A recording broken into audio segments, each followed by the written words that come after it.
vedare tinokuchingamidzai zvekare kune chimwe chirongwa pano pazim Facebook Secrets and Confessions. Tadzoka zvekare nemamwe mamessages. Rekedzai tibva tapinda mumamessages edu atatsoka takakubatirai. Message yedu yekutanga yakamira sekudai so: hanzi makadii zvenyu mukoma, ndinokumbirawo kuti munge muchindiposterawo nyaya yangu makavikawo chitupa changu. Confession yangu mukoma yakamira sekudai so: ndine umwe mukadzi uyo wandakambopa lift. Inini I am working as a cross-border truck driver, so there was this other particular trip when I was coming from Zambia. So ndakabva ndazombomira muHarare ndine zvimadhiri zvangu zvandainge ndichifaisa zvekare nekuonawo zvimoko zvangu zvandiinazvo muHarare.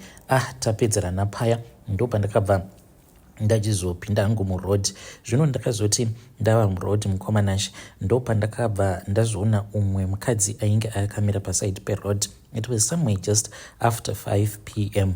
ndokubva ndatoona kutoti uyu mamiro ainge akaita ainge ari like vaivai vanoita zvekutengesa miviri yavo. Ndokubva ndati zvainge zviri nani kutoti ndige ndichitombowanawo muriwo wekuti ndinofambawo ndichiseva. Saka ndakabva ndazomupika, then ndikabva ndazotaurirana naye, akabva andiudza mari yaainge achida, then ndokubva azoti yainge iri bo. Zvino takazoti tadarika pangundu akabva ati chipakai truck timborara. Ndokubva ndazopaka truck paya. Mushure mekunge ndapaka truck mukomanashi ndokubva tatanga kuita bonde redu. Takaita bonde mukoma 5, 10, 20 minutes, 30 minutes.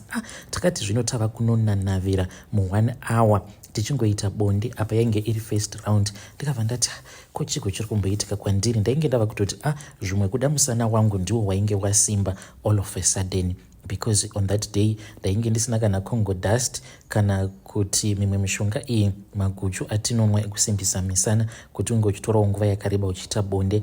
Ndainge ndisina kana kumbogara ndakanwa mishonga yose iyoyo. Ndakangoti zvimwe kuda ndini ndavawo nemusana wakasimba. Ndainge ndava kutozvibiga paya. Mukoma takakwenyana ini naye mukadzi uyu for nearly 2.5 hours.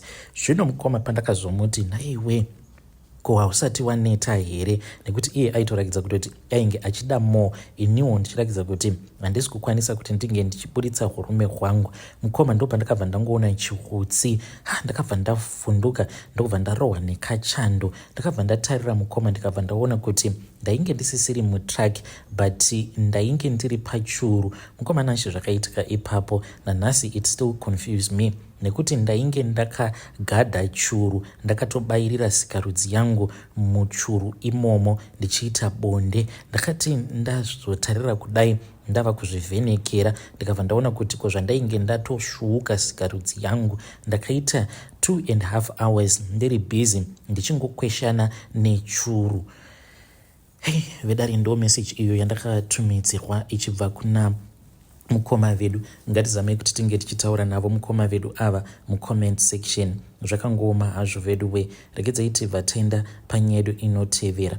Nyedu inotevera yakamira sekudai: hanzi makadii zvenyu mukoma, ndinokumbirawo kuti munge muchindiposterawo nyaya yangu makavikawo chitupa changu. Inini mukoma ndichiona confession yangu iyo yandiinayo. It is because ndine pamwewo palodge apo pandiri kushanda. Saka palodge apa pandinoshanda mukoma like mablocks. Saka pamablocks awa pane rimwe block iro ratisingatombotendedzwi kuti tinge tichiendako kublock kwacho ikoko. Zvino nerimwe zuva mukoma painge paine vamwe varume avo vainge vauya kuzogadzira magetsi. Saka varume ava ndakabva ndazovapa makey ainge asiriwo ndokubva vazoenda kublock kuya. Zvino mukoma sezvo varume ava vainge vatombopindamo mublock muya vakabva vazosiya vakavhura mahwindo nei. Ndikabva ndati vanhu ava vari kuda kundidzingisa basa. Ndakabva ndaenda kuya mukoma. Pandakatanga kufamba mukoma ndakanzwa sekunge ndainge ndichitevererwa nemunhu ainge achinditeverera. Zvino ndakazoti ndichinobudako kublock kuya ndakabva ndazoona imbwa iyi yainge iri mupassage, because kublock ikoko kune maroom anotosvika kuma20. Saka zipassage racho rakati kurei. Ndichinocheuka kudai ndikabva ndaona kuti papassage painge paine imbwa yeblack yainge yakamira yakanditarisa. Imbwa iyi mukoma nditomboziva kuti yakazoenda nepi. To my surprise murungu wangu musutu akabva azondifonera ndichingonodzorera makii akabva anditi zvawaita nhasi handizvifariri. Sezvo iye ainge asipo ndikabva ndati zvii zvandaita nai boss, akabva anditi zvawaita chingoziva kuti ndati handizvifariri. Wani ndakuudza kuti zvawaita handizvifariri usazozvipama zvekare. Ndikabva ndatoziva kuti boss vainge vachitozama kuda kundiudza kuti vainge vazviziva kuti ini ndainge ndaenda kunopinda kublok kuya uko kwatakati tapinda basa tikabva taudzwa kuti hakutendedzwi kuti kunge kuchisvikwa ikoko under no circumstances. Apa ivo boss vatori nenguva dzekuti vanotoendako vachitombonorarako. Sometimes vanospenda kana 1 week panze vanenge vasingabudi, vanenge vachingoswera vakazvivharira. Kunyange zvikanzi kune macustomers akawanda sei, ikoko we are not even allowed kuti tinge tichizoisa vanhu mumabookings. Ndiyo confession yangu iyi mukoma. Ndinokumbirawo kuti munge muchizondipostirawo nyaya yangu makavikawo chitupa changu. Vedare ndo message iyo yandakatumidzirwa ichibva kuna vanzvedzi vedu. Zvakangoma hazvo vedu we. Ngatizamei kuti tinge tichitaura navo vanzvedzi vedu ava mucomment section. Strange things indeed they do happen in this world. Kana wanga uri iwewe unoramba uchingoshandapo here paloji pacho ipapo, kana kuti unotongozvidza kuti panapa apatomboshandiki, then you find another job. Rekedzaiti vataenda panyedu inotevera. Nyedu inotevera yakamira sekudai so. Hanzi makadi zvenyu mukoma. Ndinokumbirawo kuti munge muchindiposterawo nyaya yangu makavika uchitupa changu. Confession yangu mukoma yakamira sekudai. Ndauyawo pano ndichitsvakawo advice. Saka advice yandiri kuda mukoma, it is about this girl that I am dating. Musikana uyu ndinomuda. Zvino ndinotya kuti kana ndikagara ndamuzivisa kuti ini ndine mudzimai wandiinaye anokwanisa kuzondiramba. Saka ndiri kukumbirawo kubvunza kubva kune vedare renyu kuti uyu musikana uyu what is the best way yekuti ndinge ndichimuzivisa kuti ndine mudzimai kumba, even though ndine mudzimai but iye ndikuda kuti ndinge ndichizomuroora. Handisi kuti ndinge ndichizoita zvema-small house. Ndanga ndati ndinge ndichizova noumwe mudzimai wechinumber 2. Saka iye kubva zvandakamupfimba, unfortunately nekutya kurambwa handina kukwanisa kuti ndinge ndichimuudza chokwadi chekuti mudzimai kumba ndinaye. Mudzimai wangu haatozvizivi kuti kune umwe munhu uyo ariko. Inini nemusikana uyo wandiri kudanana naye hatisati tatombosika tose bonde. Saka ndikudawo kuti vedare renyu vange vachindipawo maadvices kuti how best can I handle this situation, uye zvekare mudzimai how do I approach her, ndichimuudza kuti semurumewo ndo zvandasarudza izvi kuti ndinge ndichiita kuitira kuti ndinge ndichizova nemadzimai angu maviri. Please assist me. Vedare ndo message iyo yandakatumidzirwa ichibva kuna mukoma vedu. Ngatizamei kuti tinge tichitaura navo mukoma vedu ava mucomment section pakaipa. Rekedzaiti vataenda panyedu inotevera. Nyedu inotevera yakamira sekudai so. Hanzi makadi zvenyu mukoma. Ndinokumbirawo kuti munge muchindiposterawo nyaya yangu makavikawo chitupa changu. Ndauyawo pano ndiine confession yangu iyo yandiinayo mukoma.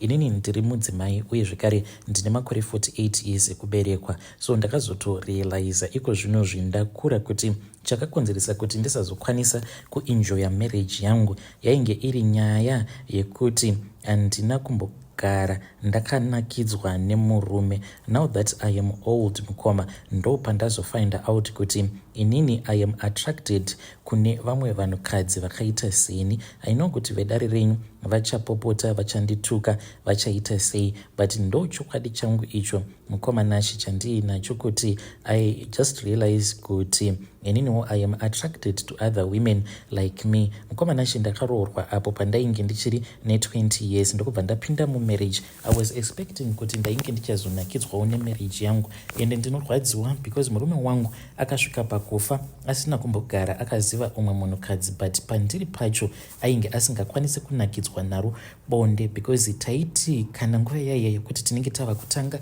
kuita mutambo wedu webonde ndaibva ndaita imwe dryness yekuti kana iye aisvika pakuti hazvichatombonakidzi ndaitombozama kuti ndinge ndichifokasa kuitira kuti ndinge ndichikwanisa kuvawo bhoko sasi uku, but ndairamba ndichitowedzera kutoita dry.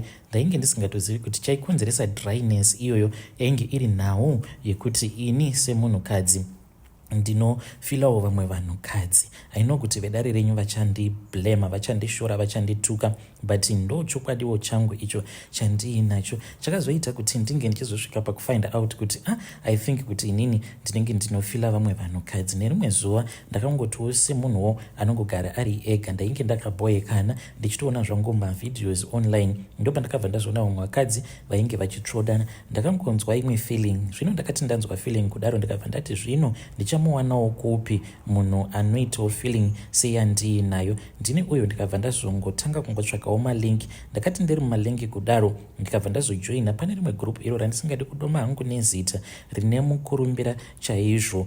Iro group iroro rakazara vanhu vekumusha. Ndakapinda mugroup muya mukoma ndobva ndaramba hangu ndiri zii ndichingoverenga mamessages ndiri kumaterraces until ndazoona umwe murume uyo anofarira steri kutumidzira sikarudzi yake. Ndakabva ndaenda kuinbox ndikabva ndati naiwe, ko why is it uchifarira kutumidzira sikarudzi yako mugrupu mune vanhu vakawanda kudaro zvekuti vandosvika almost kuma 100,000? Ndobva anditi ndenichitotsvakawo vamwe varume, kana variko vamwe varume munhu anobva atoya kuinbox kwangu nekuti inini ndinoitawo zvekutengesa muviri wangu. Ndikati how munhurume kutengesa muviri? Akabva anditi ndo zvandinoita.